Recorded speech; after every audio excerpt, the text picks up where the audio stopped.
Welcome to the In-Between, where shift happens. This podcast is for anybody who has ever found themselves in that space in between what was and what's going to be. That space where life happens. The moment between where we are and where we're going. That space that is often uncomfortable to sit in. The stuff of life, the ups, the downs, the moments of connection and insight, and the moments where we can't see two steps in front of us.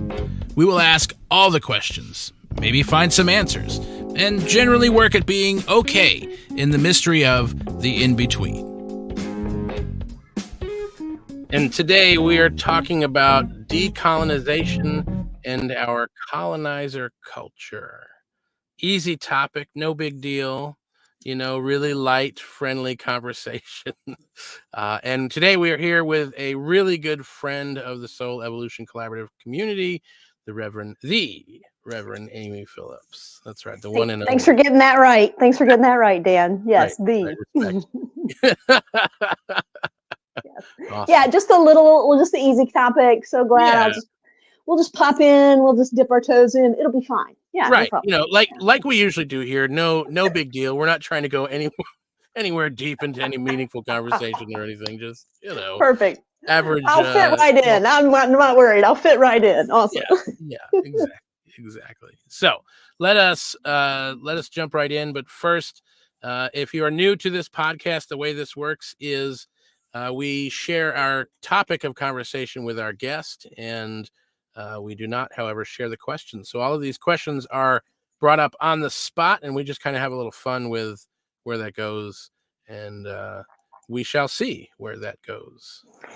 Has anyone offered to come back a second time for this? This is my question. Is everybody just a one and done because they're like, oh Lord, I'm never doing that again? Well, we're still in season 1. This is only episode 8, so okay. TBD.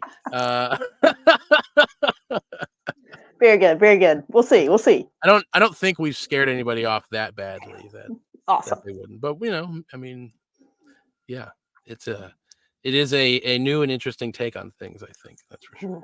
Yes. Cool. But I will say, I think it does lead to a really kind of open and authentic conversation, because it's like we're not coming with like bullet points that we want to hit on. There's no like agenda or specific direction. It's just like, hey, what do you think about this thing? And so Amy, what do you think about decolonization? But to kick us off, what do you like? Let's pretend we don't even know what is decolonization, and why is it something that's important to talk about? Yeah, that's great. I'll say a little bit about myself, and maybe a little bit about why I think Ryan invited me into this conversation, or why you guys invited me in.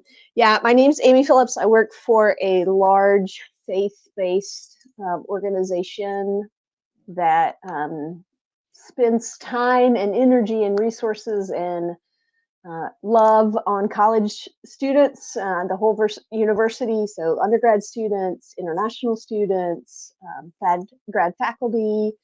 And I've been with this organization for 24 years. And so I started as what we would say is a campus minister at North Carolina State University in Raleigh. And then 7 years ago, I moved into middle management, which is truly more responsibility with less authority. I mean, isn't that just like a true middle management experience? But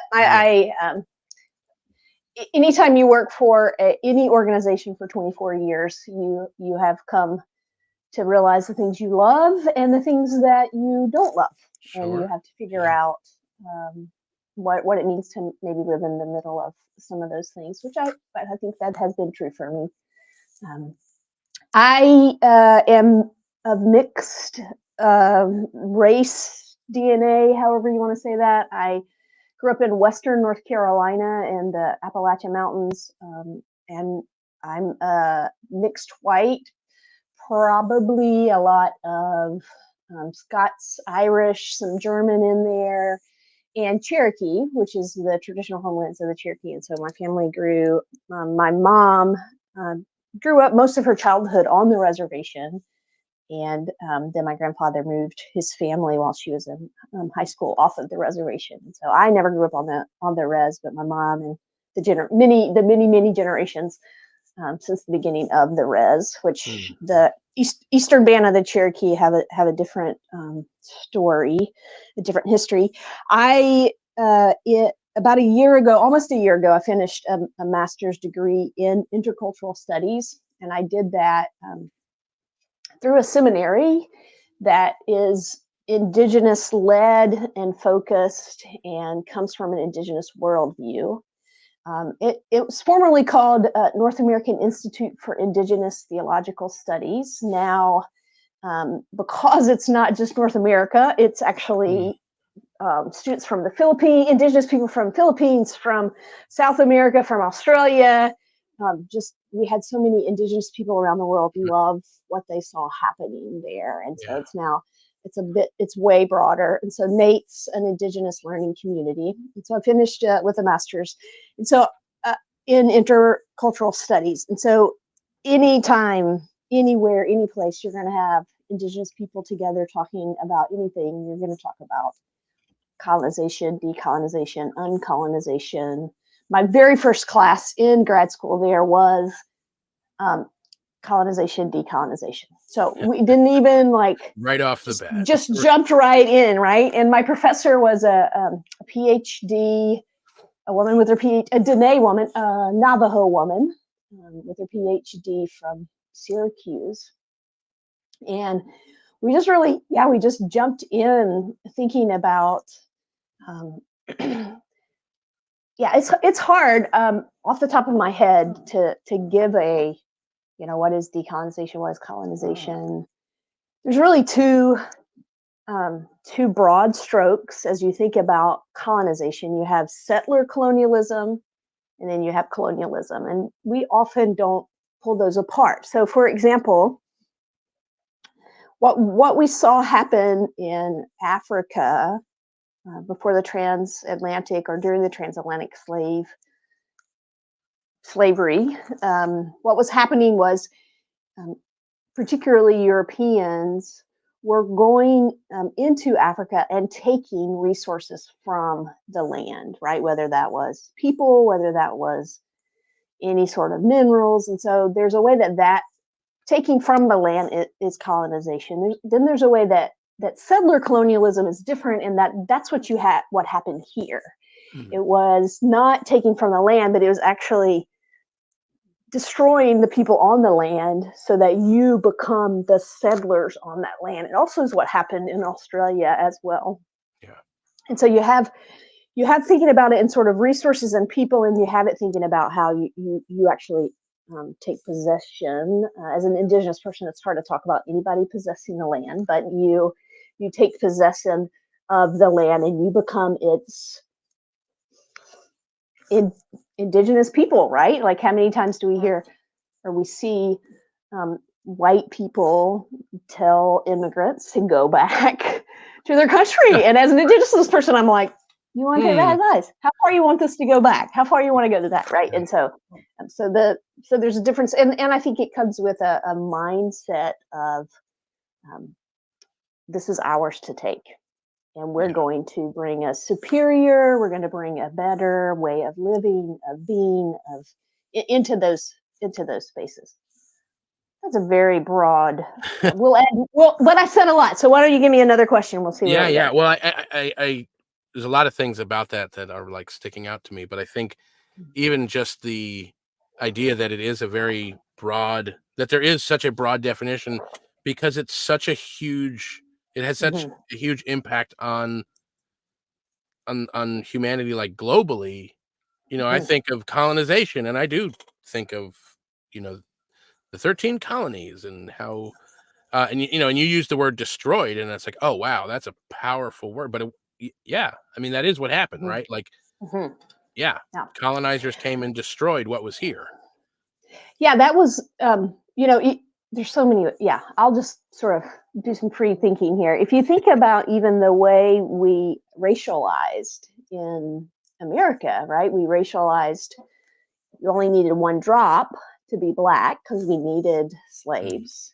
Right. and you could percentage out of being native because we didn't we didn't want to honor the treaty. We didn't honor the treaties, and we don't want to be responsible, and we want to feel like all the native people are dead. And so you could percentage Mm, your way out of, but you could never percentage your way out of being black, right? And yeah, so yeah, there is a way that it was truly about destroying what was here, and yeah, to create some ownership, right? You know, the idea, indigenous people laugh all the time about the idea of like carving your face into a mountain is like the craziest thing, right? But that is a colonized way of saying we own this land, right? yeah, And if you wanted to dig into the Black Hills and all that's happening with those tribes, Lord, you would get into a whole heap of a mess. But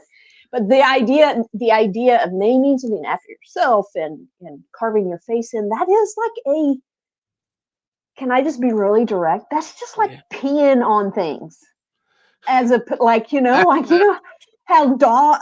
Yeah, animals mark their space, like that is just like this yeah, colonized marking of this place is ours and not yours anymore. Yeah. yeah, yeah.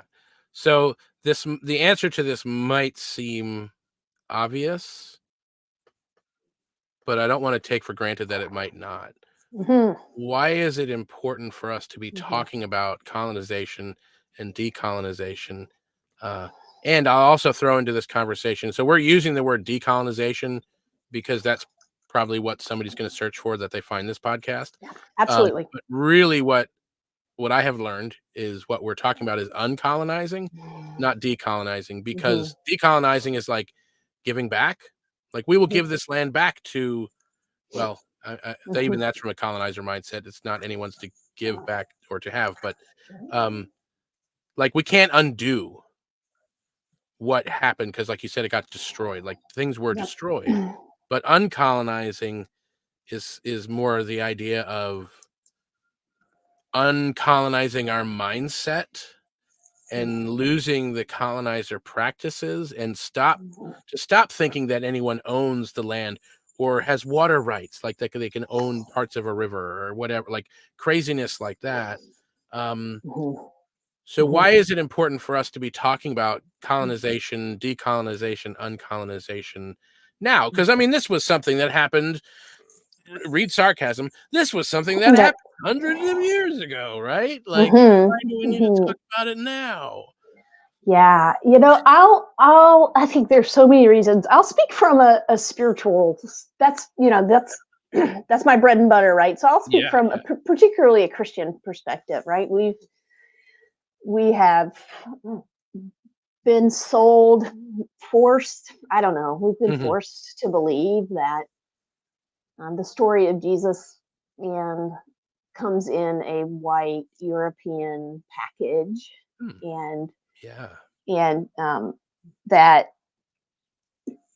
Mhm. what we experience maybe on a Sunday morning is what the disciples of Jesus might have experienced, a long time ago, and but we've been sold that, right? And so Right.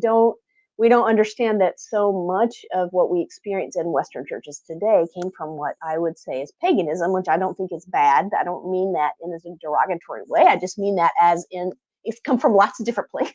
Yeah.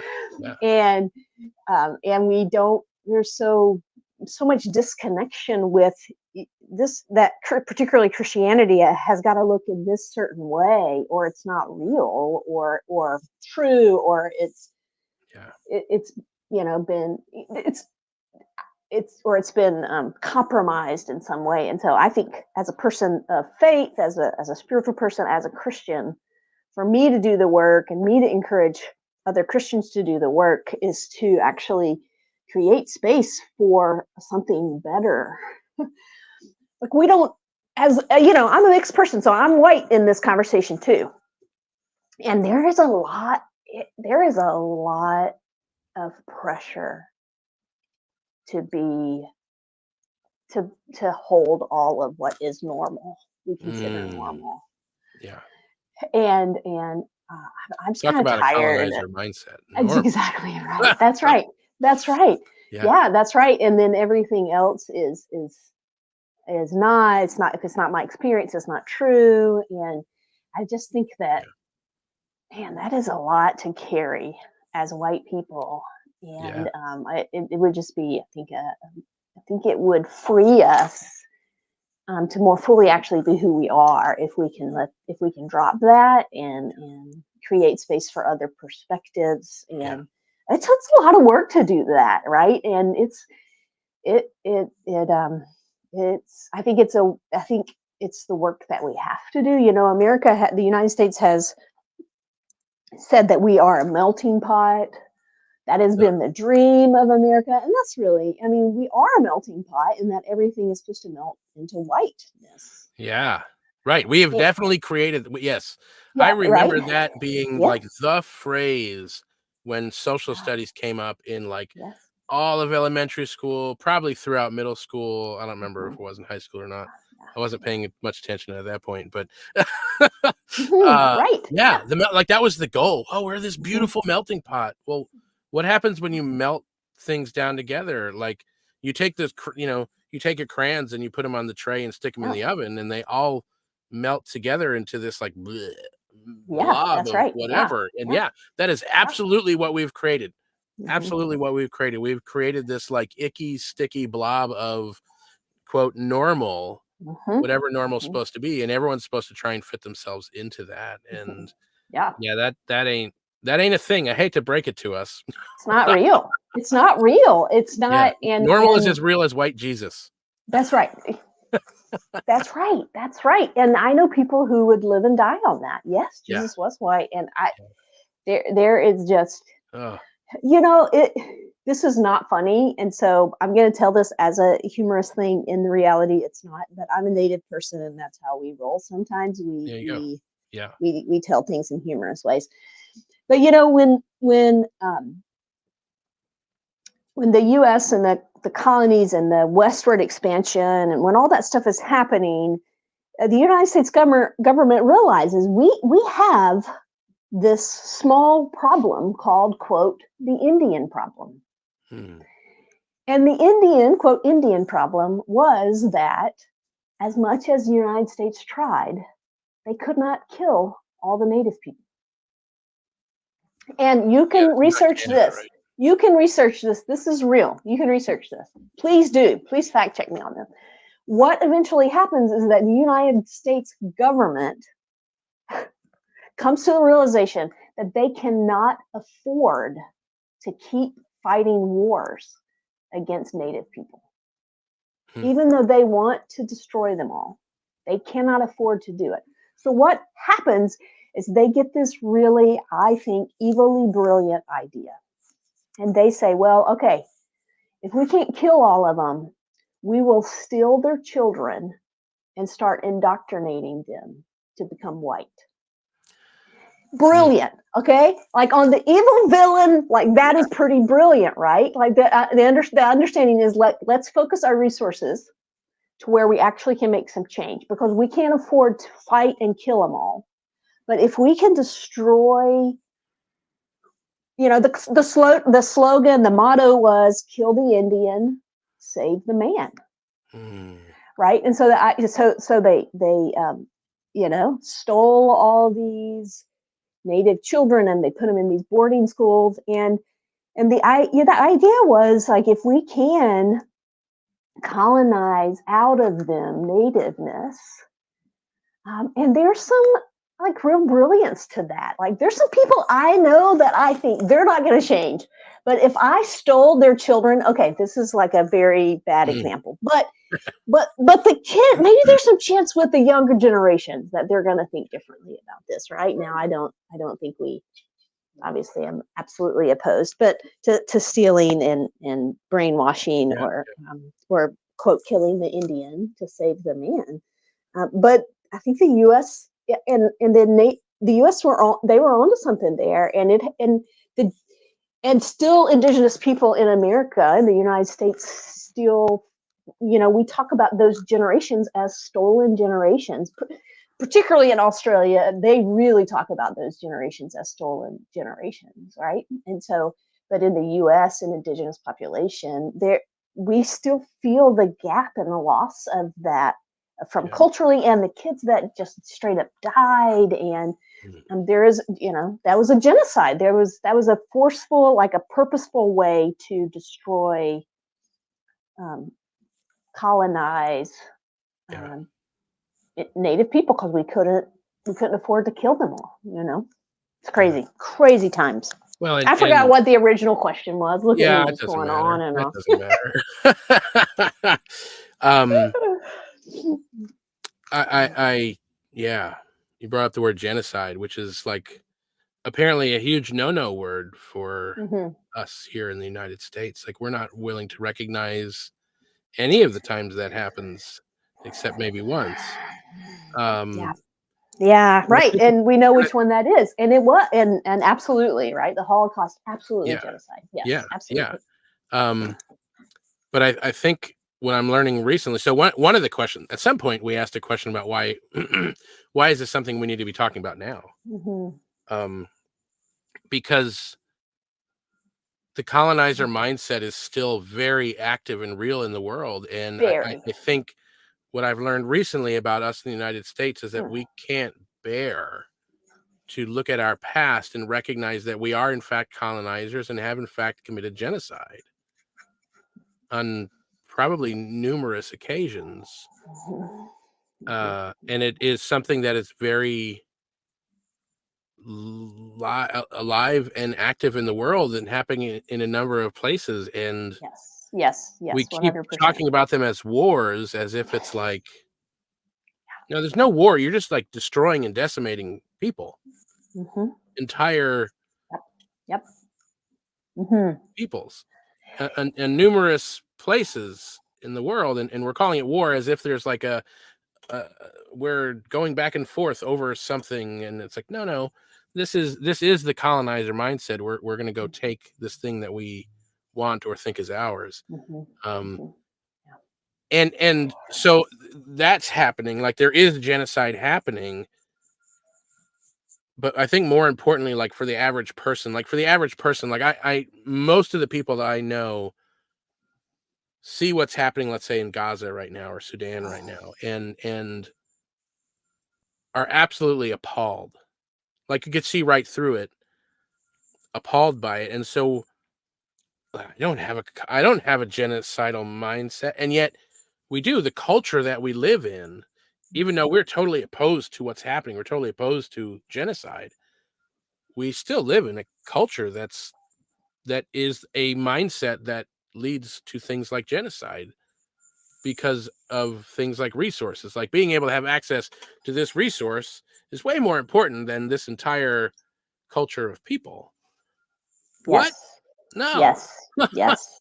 um If you ever want to get a bunch of Native people going and really get them fired up, be with them when some news anchor says this is not who we are as America, or some politician says we can do better. This is not who we are. For example, the 100%. the border crisis, right? If Yeah. For those of you in podcasts, I used air quotes there, but the border crisis, right, where we're separating children from their families.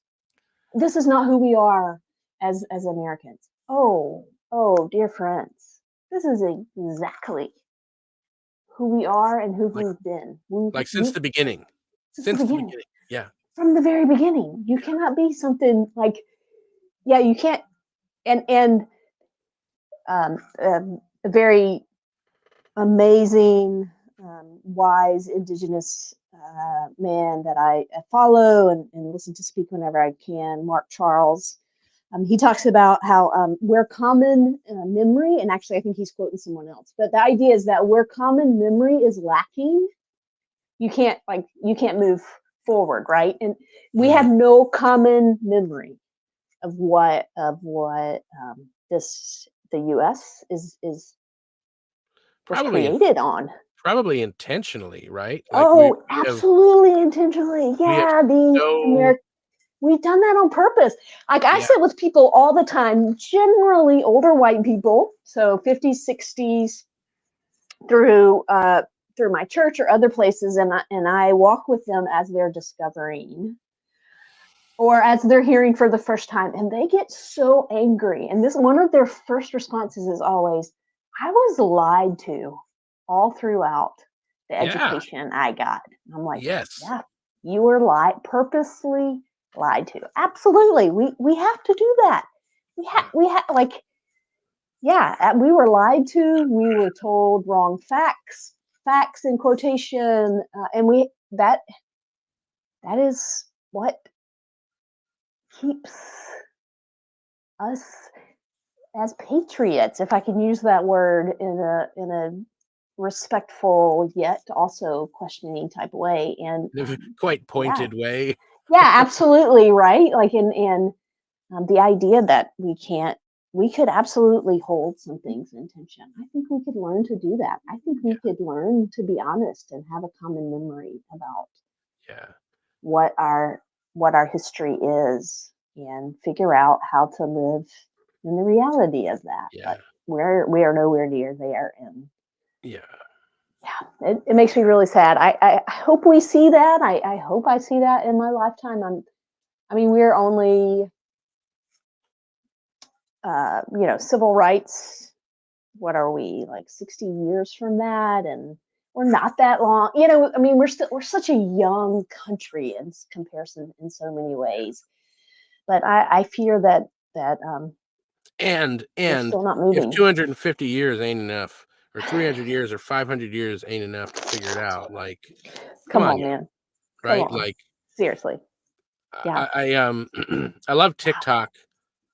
I know TikTok gets a lot of crap, but I love TikTok Yes. because it feels like, I don't know if it actually is or not, but it feels like one of the first platforms to really like connect people on a very like day-to-day life kind of way. Like, I can see into your life, you can see into my Yeah. life, and I think people are showing up for the most part fairly authentically in that. And so, Mm, when Russia started attacking Ukraine, we were there. We all saw it from multiple angles in real yeah. time. Yeah. And Gaza, same thing, right? Like, we're seeing it. And one of the things I'm seeing, aside from us being able to watch the wars, is people who are not from the United States, who live outside of the United States, giving their perspective on how the rest of the world views the United States is, I mean, it's something that I can remember joking about, like, way back in high school, about, oh, how the rest of the world would view the United States, but it was kind of like a joke. It wasn't really serious, and yet here we are, however many years later, getting like direct from the people, like, "Hey, y'all, do you Hmm. know that it's weird to force your children to stand up in school every day and pledge their allegiance to this country? Hmm. Do you Hmm. know that it's weird to have your national anthem played at the beginning of all of these different events?" Like, there's so many things that are just super weird that, Yeah. like, here we go, normal countries, quote, "normal countries" That's don't, right. Yep. right? Hmm.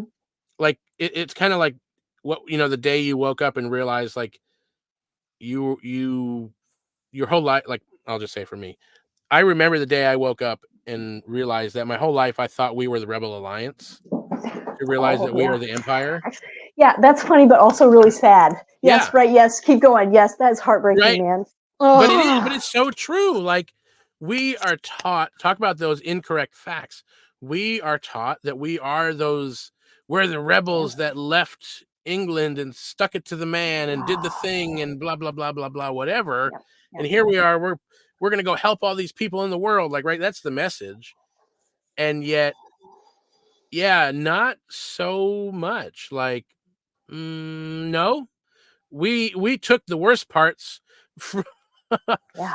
We did. Right, like, I mean, we took the So culture true. we were a part of and just colonized somewhere else, and then, That's exactly right. we Yep. became, like, the quote, "world police," Mhm. not a good thing, right? Like, No, no. And policing, not a yeah, good thing. and not even the world police to care about other places. The world police to do what's best for us. Right, yeah, and so we went in and, like, I'm gonna just say it. We went in and Mhm. fucked up a lot of places, Mhm. you know? Yep. I Yep. mean, I think there's a reason, like, I didn't learn about South America in history, I think, Oh at yeah. all growing up, right? We don't Yep. really learn about the Middle East in our history, probably at all, right? We learn about the white countries and what the white countries did in the world. Mhm. Damn. Like, Mhm. that that shit is Yep. messed up. The Yeah. people that we trained and put in power in different places to then, like, rise up and become, like, the fascist dictator Mhm. That's so that exactly we right. could Yeah, that's right. whatever. Yep. Oh, And now we're complaining that there's mass people coming to our border. I mean, and we're not asking questions. How are we a part of that? Mm. yeah. I talk regularly with people about this lie that there's a lot of particularly Christians who would say that that the slavery that we see in the U.S. at the beginning is wasn't that bad because people had an opportunity to come to faith in Jesus. It was a trade. It was a It was a trade. trade, really. It really was, right? Ugh. And I talk to them and I say, do you actually know that the history of Christianity actually in Africa is a lot longer and more significant than in Western Europe? And they're like, wait, what? I'm like, oh yeah, yeah. Do some research, right? Yeah. I mean, and not in the seminary that I graduated from, but I spent a couple of years in a seminary. I did not finish a degree from there, but the so many of our particular Christian pastors are they go to these seminaries and they're being taught two semesters of the history of the church, Hmm.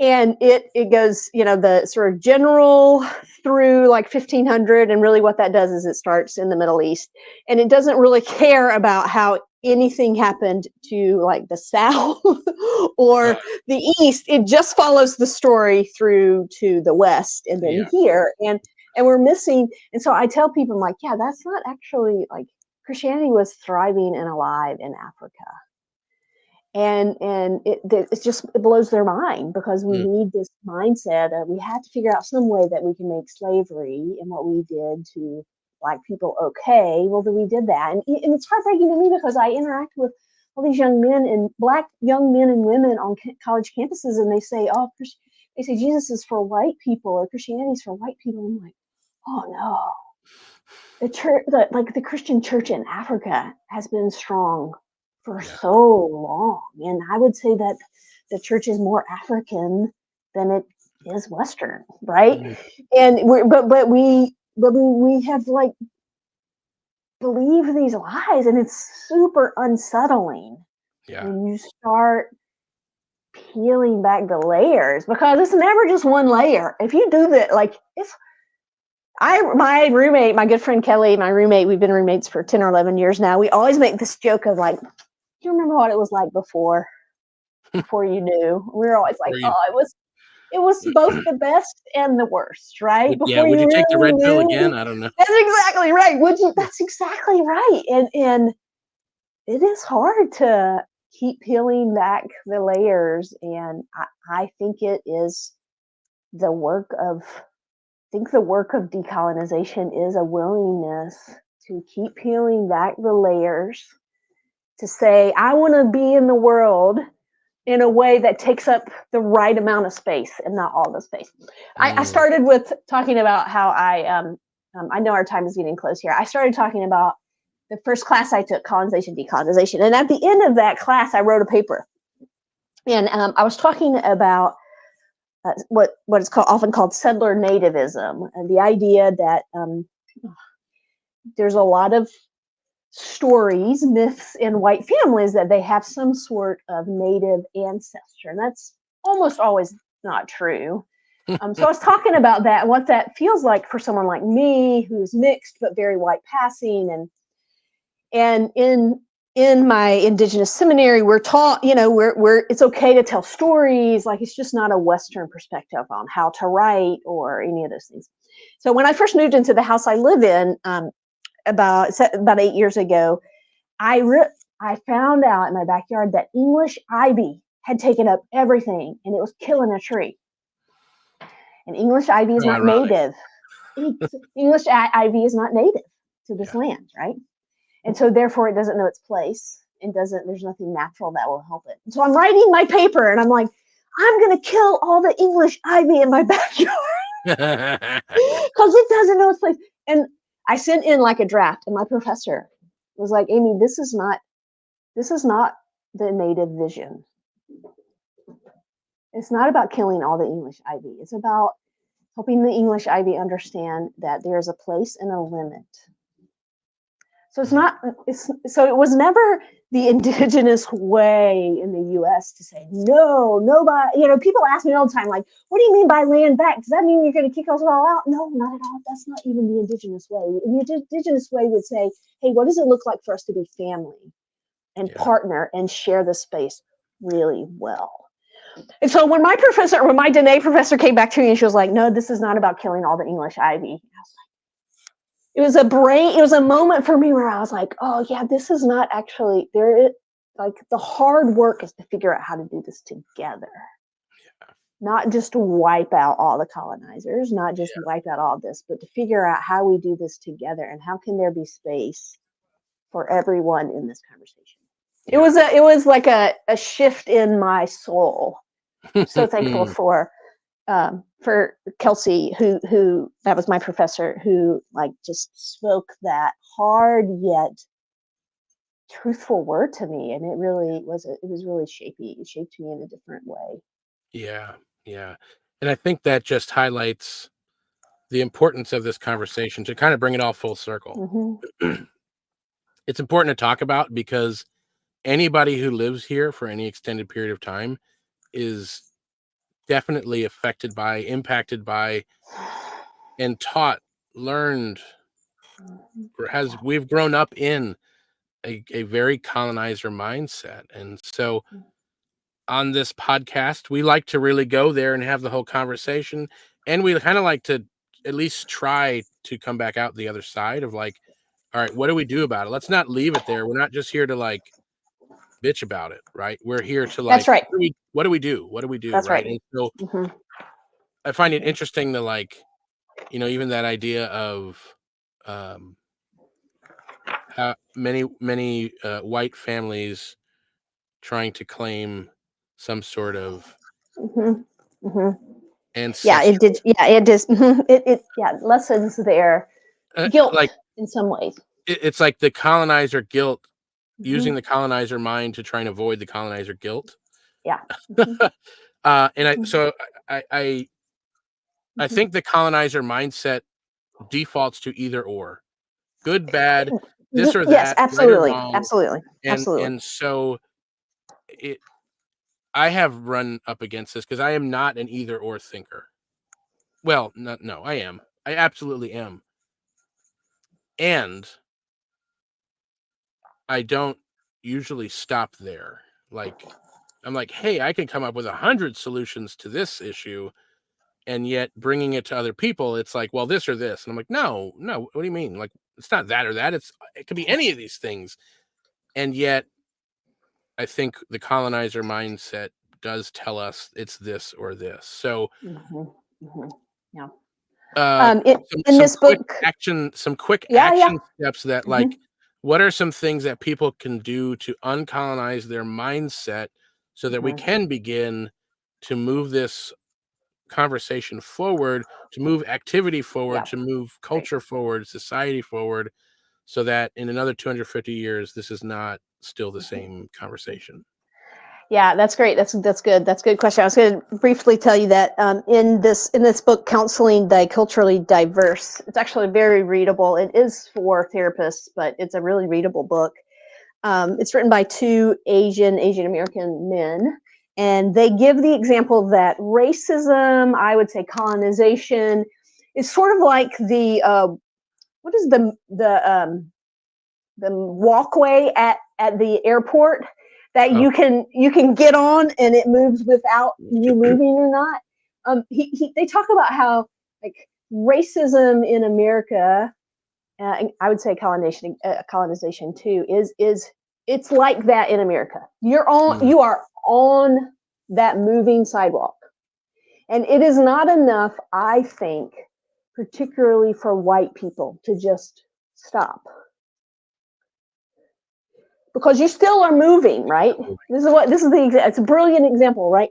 To actually get any distance on a moving sidewalk, you actually have to turn and start running the other way. And their encouragement, and I think this is our encouragement around decolonization, is it's not enough for us to just stop where we are. We have to actively turn and start running the other way, right? And whether that is saying, I'm going to commit to reading more, I'm going to commit to listening to diverse voices, I'm going to commit to listening or to reading diverse voices. I always ask people whenever, particularly white friends, we get to a point and they've learned some stuff and they finished a book, and I'm like, okay, what is your next step? What from this book left you like, you know what, actually I didn't understand that. I need to do some more, right? Great. There's some great footnotes in that book. Go to the footnotes, pick an author, read another book, right? But I don't think it can just be that. I think it's got to be getting in your neighborhood. I think it's got to be asking. It's got to be in relationship. Otherwise, we can keep all this stuff up here until we, in our mind, until we put a face to it. And then it stops being, it stops being just this outside thing. And it becomes like, oh, I know this person. I know undocumented people. I know this. It's no longer this issue. And so the more we can get ourselves from being isolated and interacting with the same people all the time, I think the better chance we have of actually putting names and faces to people. And it's not just an issue anymore. It is a relationship that I have with these people. And so reading, listening, learning, there's a lot we have to learn as white people. There's a lot we have to learn for sure. Be responsible for your own learning. Don't ask a brown person to help you learn. I often get an email, which I'm happy about them. I often get an email during Native American History Month. Great. I have a standard response in my inbox, in my email, ready to go. Yeah. Great. Here's some resources that you can go, right? And those of us who gets questions like that a lot, we're used to filtering those, but white people, we can be on our own journey of learning and listening and taking steps and finding people around us that can put names and faces to people. Yeah, I love that. And then I think we start to create new systems, right? Because we move from either or into this infinite realm of infinite possibilities, and new things happen, and we create new society, new systems, new ways of being, and if not for us, certainly for our children and their children and their children and their children, right? I mean, yes, absolutely. What a difference. Well, thank you so much for being here. It's always amazing to talk with you and hang and really go there and get into the conversation. So appreciate you so much, and appreciate you all out there listening and being part of this conversation, being a little bit uncomfortable, being in that place in between, which is uncomfortable, but that is where the shift happens. So happy shifting, y'all. Happy shifting. And we will see you back here next time at the In-Between. Nobody really enjoys being in the in-between, but thanks for being here anyway. We may not have found all of the answers, but certainly some. And maybe more importantly, a little shift has happened. Because that is really what it's all about. Learning to be curious, authentic, and yes, maybe even a tad bit vulnerable. And the beauty of it all is that we are not alone in the in-between. So until next time, we hope a lot of shift happens.